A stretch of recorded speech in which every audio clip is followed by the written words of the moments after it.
Welcome everybody to this video cheat sheet, and we're going to be configuring a conditional aggregate route using BGP. We're going to start off with some baseline show commands of show IP BGP to see what's already in the BGP table. We're going to do a debug IP BGP updates in on router 2. Then we're going to actually configure a conditional aggregate statement on router 6 using BGP to aggregate some routes and all the different things you can do with that. And then a show IP BGP on router 2 at the end to see what the table looks like when we're done. So once again, router 7 is advertising some prefixes to router 6, and router 6 advertises them into Autonomous System 1 via router 4, and we're going to configure the aggregate address via BGP here on router 6. So let's go ahead and get started. Show IP BGP here on router 2.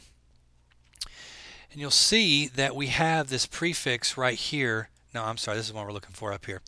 We have this prefix right here of 7.7.7.0. And that's /24, and that's what we're going to key on here. So then what we're going to do is we're going to go over here to router 6, because router 6 is learning this prefix, and we're going to set up an aggregate address statement, and instead of it being a 7.7.7.0, we're actually going to create it as a /8. If router 6 receives a contributing BGP route that is part of this larger aggregate block, then it will start advertising this larger aggregate block. So let's go ahead and do that.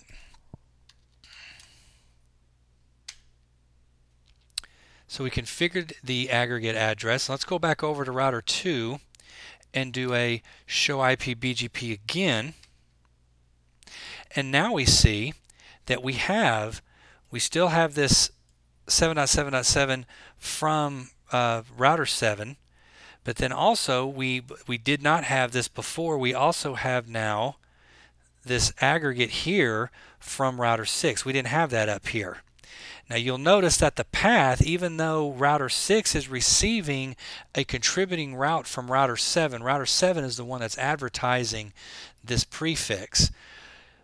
We see that the path is originated as if it came from within Autonomous System 1, even though the contributing route came from Autonomous System 3. And all this is going to be talked about in more detail in the configuration guide.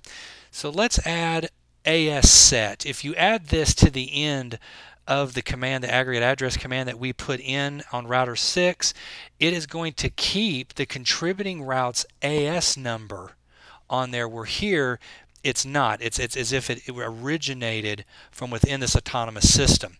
So let's add the AS set command on the end of this. Now I'm going to go back over here to router 2, and we're going to do the same show IP BGP command again. And now, as you can see here before, with this aggregate route that came from router 6, it was local to the AS.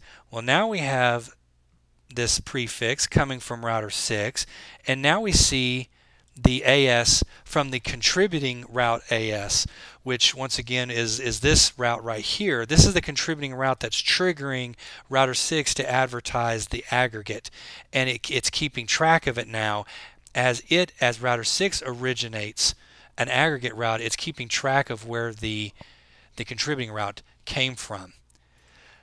So let's go back, and now what we want to do is we want to add the summary keyword only right here, summary only, so that if you were only receiving this prefix from router 6, so far not only would you get the aggregate, but you would also get the more specific contributing route.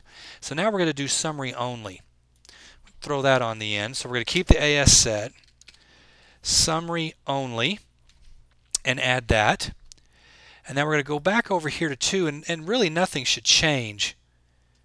And it didn't. We still have this aggregate from 6 with our AS path. We still have the contributing route coming through router 7 and 4. But anyway, that's how you configure a conditional aggregate route using BGP. You have a contributing route, and you do the aggregate address statement to trigger the aggregate.